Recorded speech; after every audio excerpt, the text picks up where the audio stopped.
Hi, and welcome back to Bali Today. So the show today is filled with really interesting and strong individual people who are making a difference here in Bali and sometimes other places as well. So my next guest has experience not only here in Bali, but also in other places in Indonesia. So I'd like to introduce you to Paola Cannucciari. Thank you. Hi. Thank you for inviting me. That's all right. No, you have so much to tell us. I'm thrilled that you came. So thank you. Now, you are identified by most of us who know you with the Eco Bali recycling. Yes. What a huge project.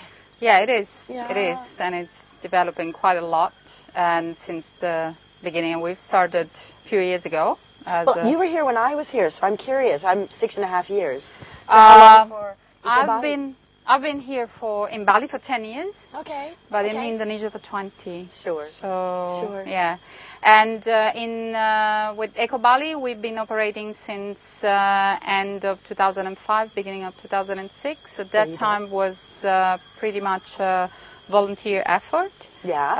I'm not the one that has been founding it. The founder is another one that's got the name very similar to me. Paolo is a Swiss Italian. Yeah. And we have a strong person in the company as well right now, which is Pakatut. Yeah. The main point was to start to address a little bit the problem of waste disposal here in Bali and start to provide some solutions. So the main goal at that time was to promote waste segregation at source, which is very basic. By segregation, you mean like separating by plastics separating from paper? Different, at least make few main categories, so that that will promote recycling, recovering, responsibility from people, lots of ours, and at the same time will provide. Reducing the amount of waste that has to go to the landfill, since right now still the landfills are not proper sanitary landfills, so there's a lot of problems. And by the way, everywhere in the world people are trying to reduce the amount of waste. I know, I do a bit of research, and for instance, the plastic thing is overwhelming. Before you explain how big it is, could you tell me what happened? I mean, I remember coming to Bali and everything was on a banana leaf. At what point did it start to embrace the plastic thing? Do you know? I don't know. That's a good question. Research department, we have to look that one up, yeah. When I came to Bali, the plastic was already in there. Okay. I think it's not about Bali and the plastic or Indonesia the plastic. I think it's about the world. You're right, and, absolutely. And how do we start to market goods? How things are packed? That the packages are different nowadays. So obviously, I mean, in a situation in which before there was mostly locally made cakes or locally made food all put in banana leaves, now I'm asking around the same question, and they say, oh, it looks more clean, or it looks, if it's packaged in plastic, it looks better.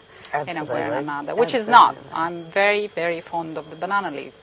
Me too, me too. I want every takeaway to be like that. But and it's one of our campaigns as well. We have a lot of people, lots of Balinese, very, very strong in this, and are really trying to promote to stop using over excessive packages. Sure. That's what. Well, I will say that one of the things I was always told in America is that labor costs are prohibitive of an actual recycling program, because the same guy who wants $12 an hour or something is the guy that you need to go through. So I'm a little bit more optimistic, because I figure you can still provide a good wage for someone and still be able to... is that a factor here? Yeah, well, the factor is, I mean, obviously, the reason why, for example, in many countries, I mean, when they're talking about separation of waste, they have a lot of categories, while we're trying to enforce mainly 3. Organic and 2 non-organic categories, 1 for paper and 1 for everything else. The reason is because obviously there's a lot of people here that are available to do sorting. Yep. And that's job providing as well, Absolutely. which is very much needed. And believe it or not, men are still a little bit more efficient than machines sometimes. Good to hear. And so there's a lot of livelihood that's coming out of this. If it's done in the proper way. We had at the same time looked for solutions, and we're still looking for solutions for many items to increase the possibility to recycle products, and we have a very successful program together with Tetra Pak Indonesia. Okay, what do they do? Which is one of the companies responsible for the packages of like the milk, the long life juices, milk and the stuff. tea, All right. all that. So is that recyclable? Yes, it's totally recyclable now. I didn't know that. Okay. Yeah, the program started already in Indonesia a few years ago, and starting first in Java, and then was brought to Bali as well, and I believe that they're going to enlarge it later on. How do we support that? Well, just a simple consumer. What can I do? A simple consumer right now, I mean, what we're having program involving the tourism industry, so we're collaborating with hotel, we're collaborating with schools, local schools and international schools as well. In fact, I am actually coming back from one recycling day that we had in one of the local school, the international school here in Bali today.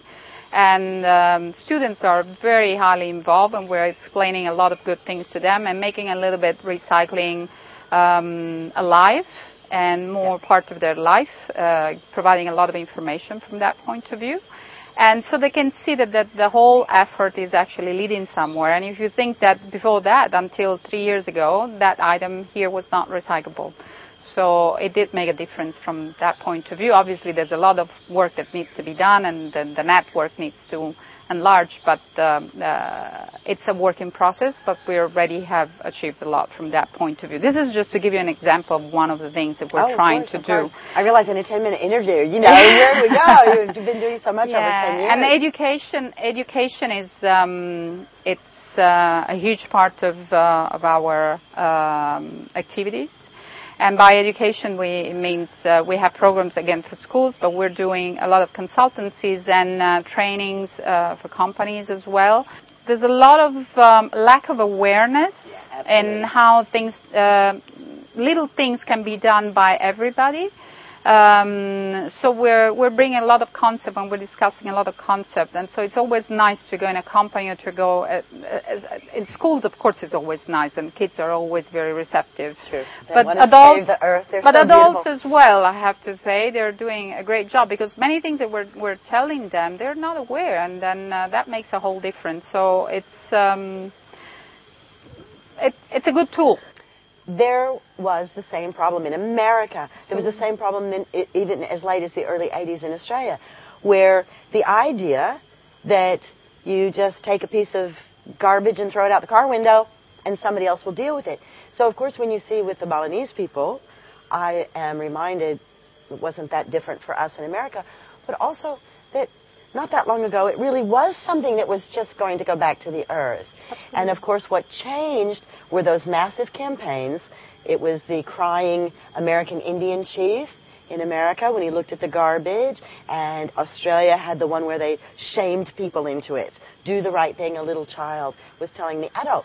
So what are you locking into as your awareness campaign that's emotional like that? Because that's what did it in America. Obviously, I mean, I'm sure that right now you know that there's a big government campaign from the provincial level, which is Bali Green and Clean. So everybody talks a little bit more about those things.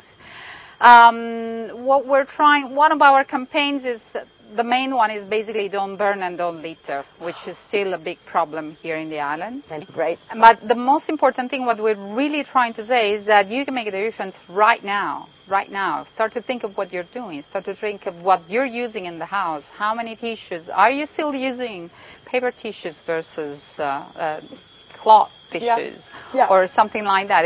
Everything makes a huge difference. Okay. And the education, that's a very important one. Plus, we have another campaign other than burning and littering, which is bring your own bag. One way that you can do it is go back to the usual way of bringing your own bag to the market or wherever you are, and that's something starting very strong among the Balinese as well. I got a great designer one the other day.